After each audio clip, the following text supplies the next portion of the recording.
Good afternoon students. आज हम लोग क्लास 10 में बायोलॉजी शुरू करने जा रहे हैं। बायोलॉजी का सबसे फर्स्ट जो चैप्टर है वो चैप्टर 6 है, जिसमें हम लोग को पढ़ना है जैव प्रक्रम के बारे में। तो जैव प्रक्रम के बारे में पूरा डिटेल से हम लोग इस अध्याय में अध्ययन करेंगे। ठीक है।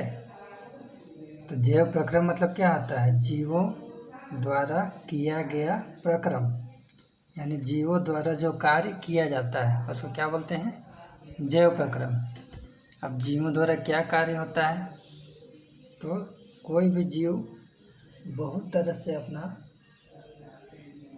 कार्य करते हैं, जैसे कि पोषण हो गया, श्वसन, उत्सर्जन, वहन इत्यादि। ठीक है। तो ये सारी क्रियाएं निरंतर जीवों में चलती रहती हैं। अगर ये क्रियाएं नहीं चलेगी तो कोई भी जीव जीवित नहीं बचेगा एवं उनका वृद्धि और विकास नहीं हो पाएगा। तो सजीवों को जीवित रहने के लिए जैव प्रक्रम की आवश्यकता होती है। सबसे पहले हम लोग जानेंगे जैव प्रक्रम की परिभाषा। हेडिंग लिख लोगे, जैव प्रक्रम। लिखेंगे वे सभी प्रक्रम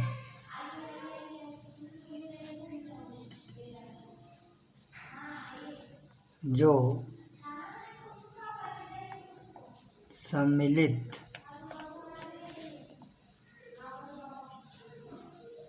रूप से अनुरक्षण का कार्य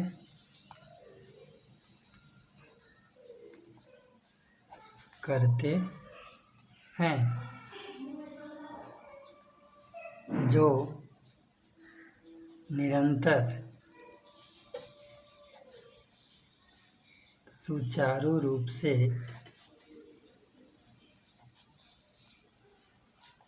चलते रहता है, उसे जैव प्रक्रम कहते हैं। ठीक है। तो वे सभी प्रक्रम जो सम्मिलित रूप से अनुरक्षण का कार्य करती है। कोई भी सजीव, चाहे बहुकोशिकीय हो चाहे एक कोशिकीय है, उनके शरीर के अंदर कुछ न कुछ कार्य चलते रहता है, जैसे कि नई कोशिकाओं का बनना, कोशिकाओं का मृत होना। ठीक है। और खून का आदान प्रदान, खून का परिसंचरण, श्वसन, जितनी भी सारी प्रक्रियाएं हैं जो कि शरीर का अनुरक्षण का काम करती हैं, इन सभी को क्या बोलते हैं? जैव प्रक्रम। तो जैव प्रक्रम में बहुत कुछ चरण हैं जिनके बारे में हम लोग जानेंगे। हेडिंग लिखेंगे जैव प्रक्रम के विभिन्न चरण। इस जैव प्रक्रम जो प्रक्रिया है, इसमें कौन कौन से चरण होते हैं जिनकी आवश्यकता सजीवों को पड़ती है, उसके बारे में हम लोग जानेंगे। तो सबसे पहला है पोषण। ठीक है। दूसरा है श्वसन। तीसरा जो है वो है उत्सर्जन। और 4 नंबर में आता है वहन। ठीक है। तो जैव प्रक्रम में मुख्य रूप से ये 4 प्रक्रियाएं होती हैं जो कि निरंतर होती हैं। इसमें किसी एक प्रक्रम का अभाव होने से उस जीव को बहुत सारी परेशानियां होती हैं और उसका वृद्धि और विकास रुक जाता है। तो ये चारों जो चरण हैं उनका हम लोग एक एक करके अध्ययन करेंगे। तो पहला जो है हेडिंग लिखेंगे पोषण।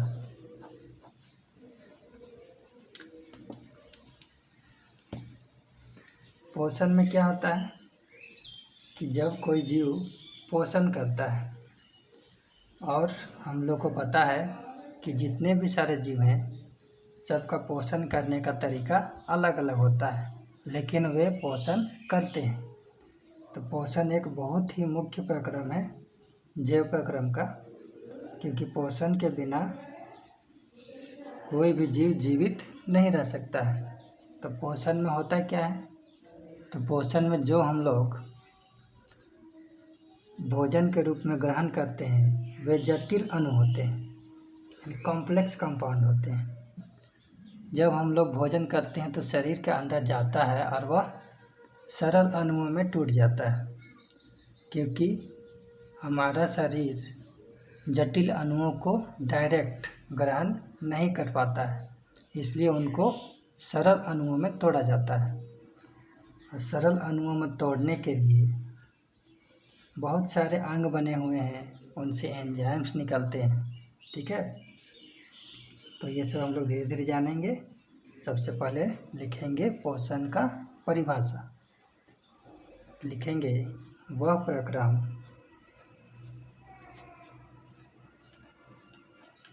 प्रक्रम जिसमें खाद्य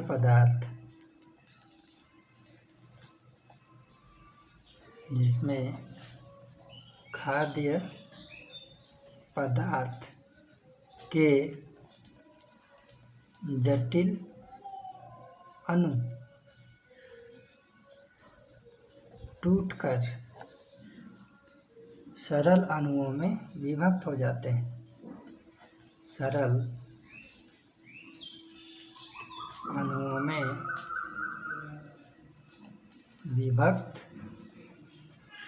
हो जाते हैं तथा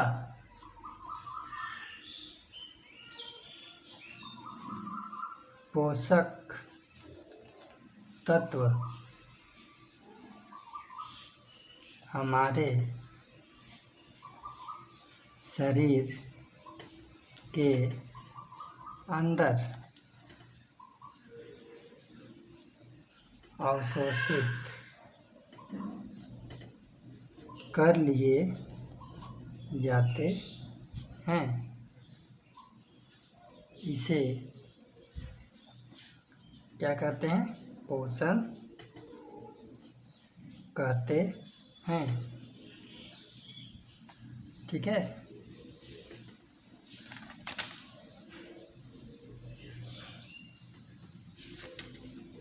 तो पोषण में क्या होते हैं, जटिल अणु टूटते हैं और सरल अणु में विभक्त हो जाते हैं। ये सरल अणु हमारे शरीर के अंदर क्या हो जाते हैं, अवशोषित हो जाते हैं।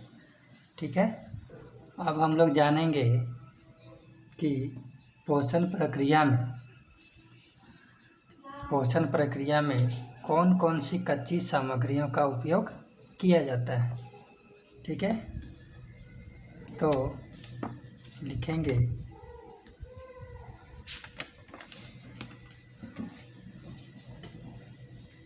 पोषण प्रक्रिया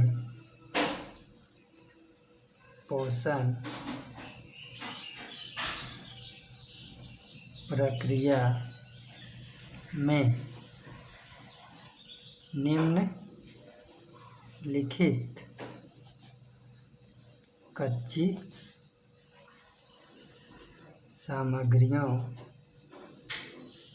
का उपयोग किया जाता है।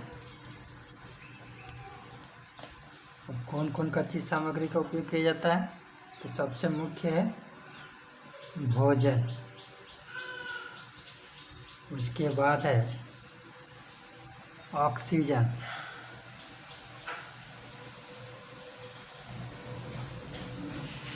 और तीसरा जो महत्वपूर्ण चीज़ है वो क्या है, जल। तो पोषण की प्रक्रिया में मुख्य रूप से 3 कच्ची सामग्रियों का उपयोग किया जाता है। ठीक है, तो ये हैं भोजन, ऑक्सीजन और जल। तो हेडिंग लिखेंगे भोजन भोजन में क्या होता है, ठीक है, तो इसको लिखेंगे। भोजन करने से हम लोग को क्या प्राप्त होता है, लिखेंगे भोजन का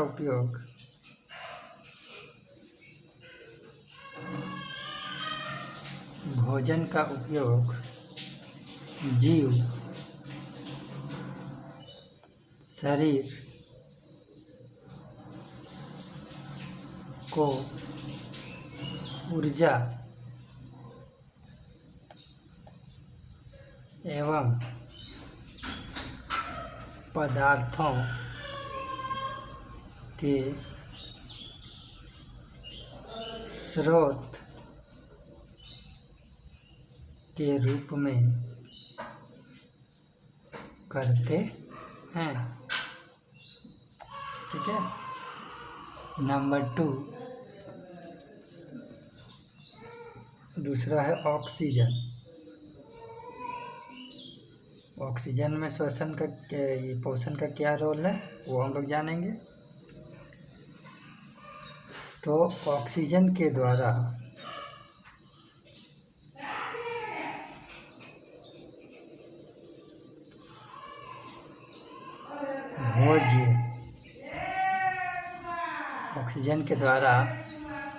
भोज्य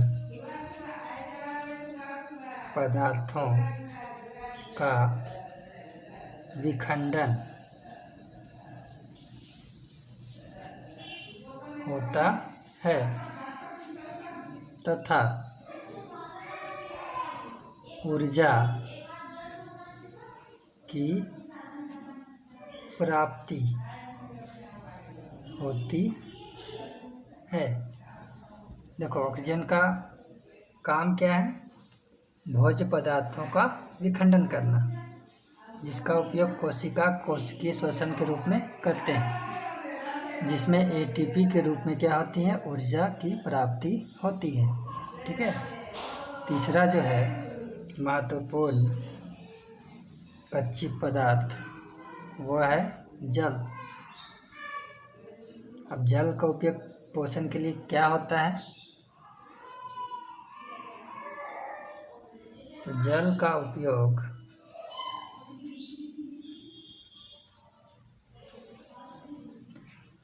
भोजन के सही पाचन के लिए तथा शरीर के अंदर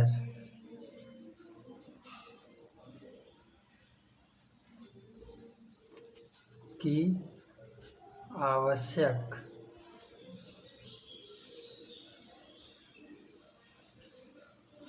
जैव प्रक्रियाओं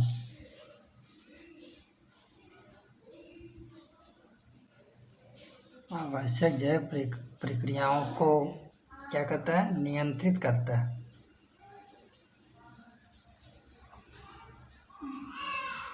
नियंत्रित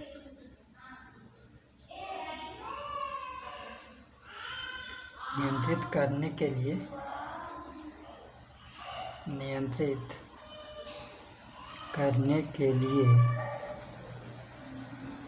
किया जाता है।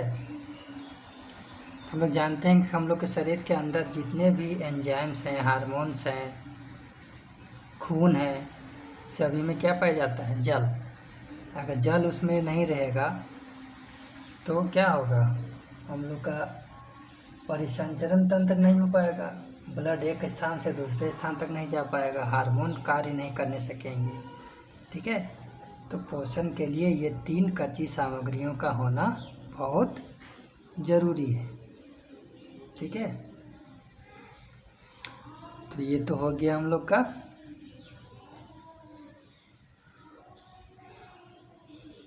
पोषण, ठीक है। अब पोषण के बारे में हम लोग का अभी और आगे पढ़ना है, लेकिन कुछ अन्य टॉपिक के बारे में जानते हैं कि हम लोग कैसे जानेंगे कि कोई वस्तु सजीव है, कैसे पहचानेंगे कि कोई वस्तु चाहे कोई भी जीव सजीव है, ठीक है। तो इसके लिए क्या क्या कंडीशंस होने चाहिए, क्या क्या मापदंड होने चाहिए, इनके बारे में हम लोग पढ़ेंगे। ठीक है, तो हेडिंग लिखेंगे, कोई वस्तु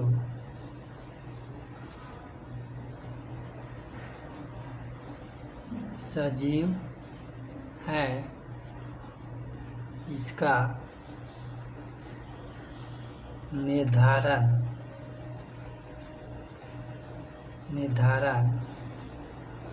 करने के लिए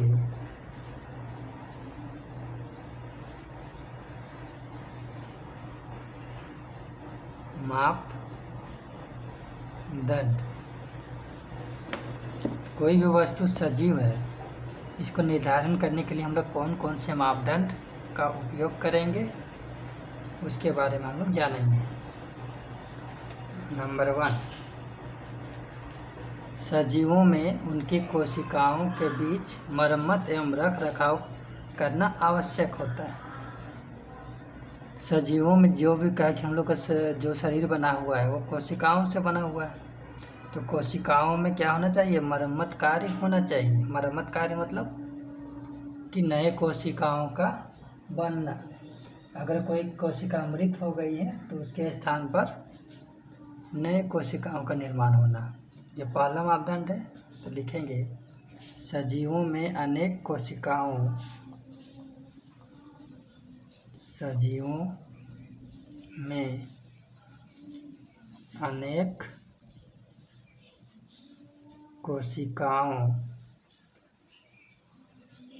के बीच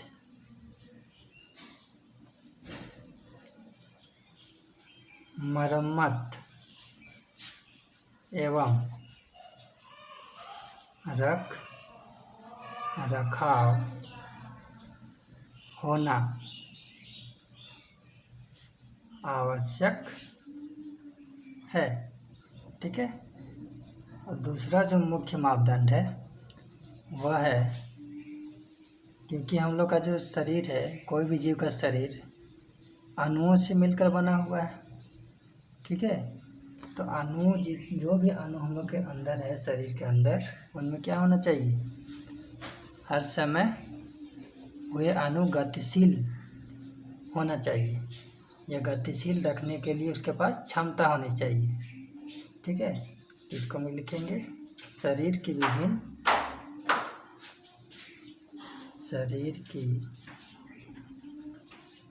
विभिन्न संरचनाएं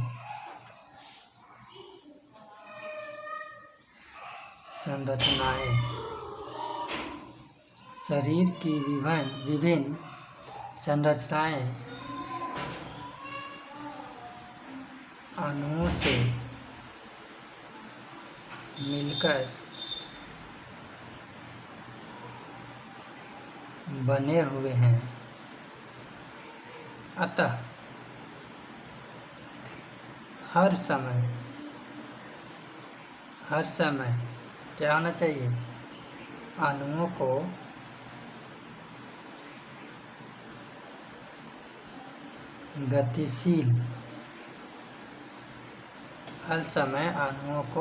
गतिशील रखने की क्षमता होनी चाहिए।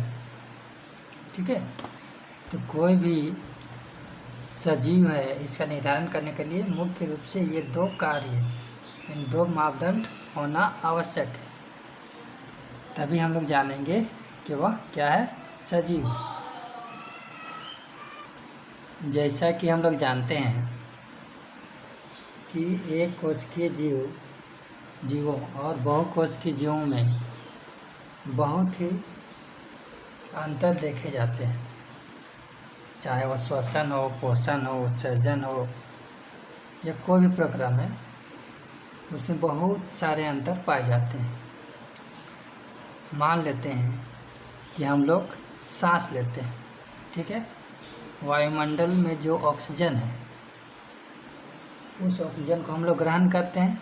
उसके लिए क्या बने हुए हैं, विशिष्ट अंग बने हुए हैं।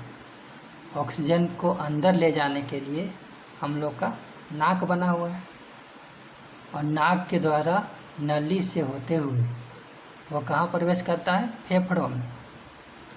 फेफड़ों में जब प्रवेश करता है तो वहाँ से ऑक्सीजन क्या होता है?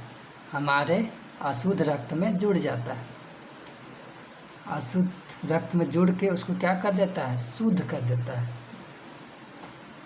तो हमारे जैसे बहुकोशिकीय जीवों में ऑक्सीजन की आवश्यकता तो है, लेकिन उसके लिए क्या होते हैं? कुछ विशेष अंग पाए जाते हैं। लेकिन क्या एक कोशिकीय जीवों में नाक पाए जाते हैं? नहीं पाए जाते हैं। फेफड़ा पाए जाते हैं? नहीं पाए जाते। तो वे लोग सांस कैसे लेंगे? ठीक है, तो वो लोग को सांस लेने के लिए एक प्रक्रिया है जिसका नाम है विसरण।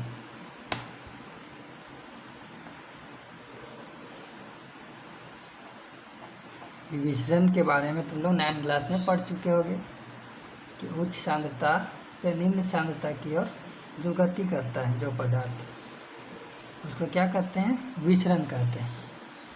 तो हम लोग सांस लेने के लिए अंगों का सहारा लेते हैं। नाक के द्वारा अंदर जाता है, फेफड़ों में अवशोषण होता है।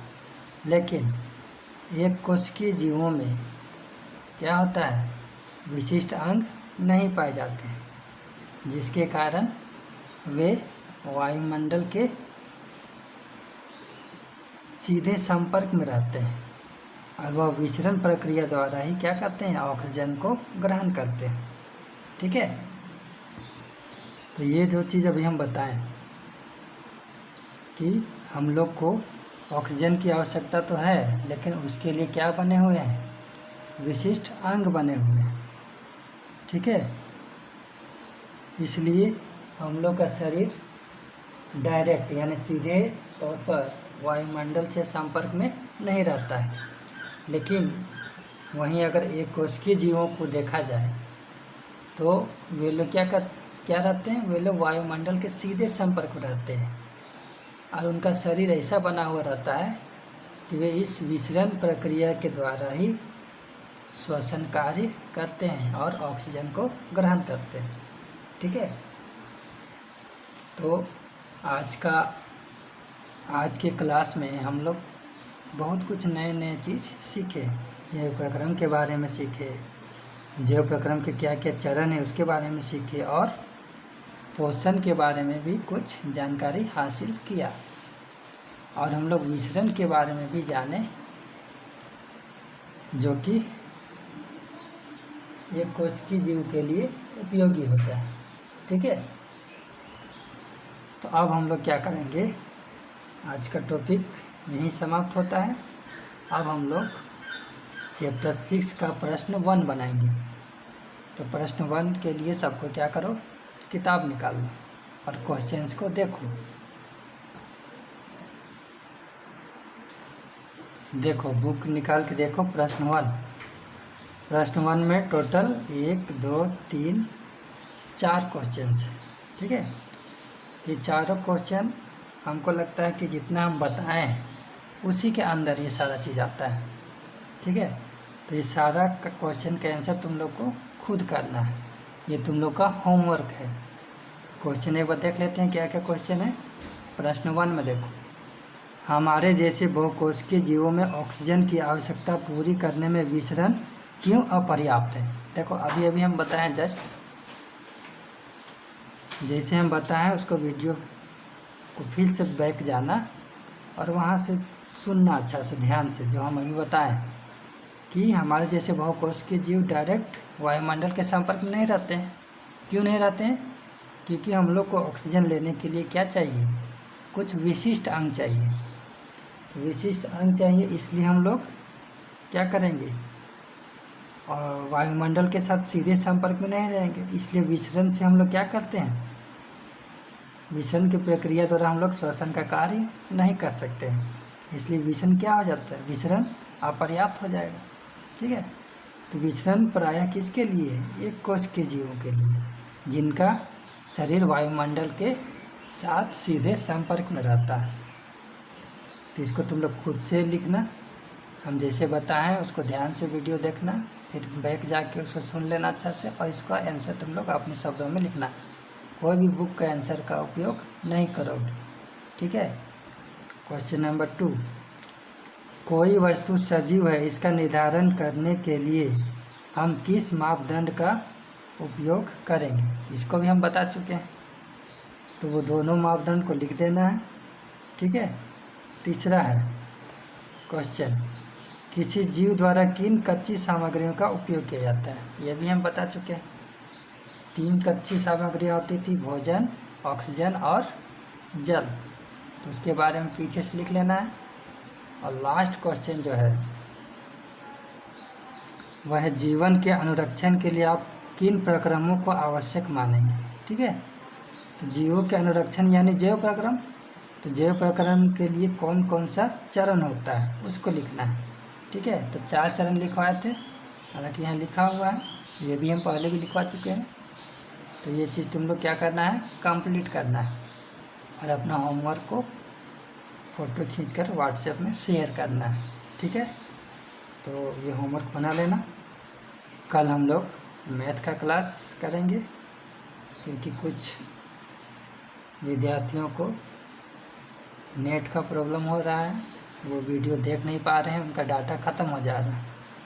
इसलिए एक दिन हम लोग साइंस करेंगे क्लास और एक दिन मैथ। और बायोलॉजी में देखो बहुत ध्यान से सुनना, क्या है कि बायोलॉजी में समझना भी है और लिखना भी बहुत पड़ता है। तो वैसा ही जो भी बताया जाए उसको ध्यान से सुनो और उसी का अनुरूप आंसर भी लिखना है। और किताब का आंसर का उपयोग एकदम नहीं करना है, क्योंकि हम तुम लोग को समझाने में कोई कमी नहीं कर रहे हैं, इसलिए तुम लोग अपने शब्दों में ही इसका आंसर लिखोगे, ठीक है। तो आज का क्लास यहीं समाप्त करते हैं, मिलते हैं अगले क्लास में।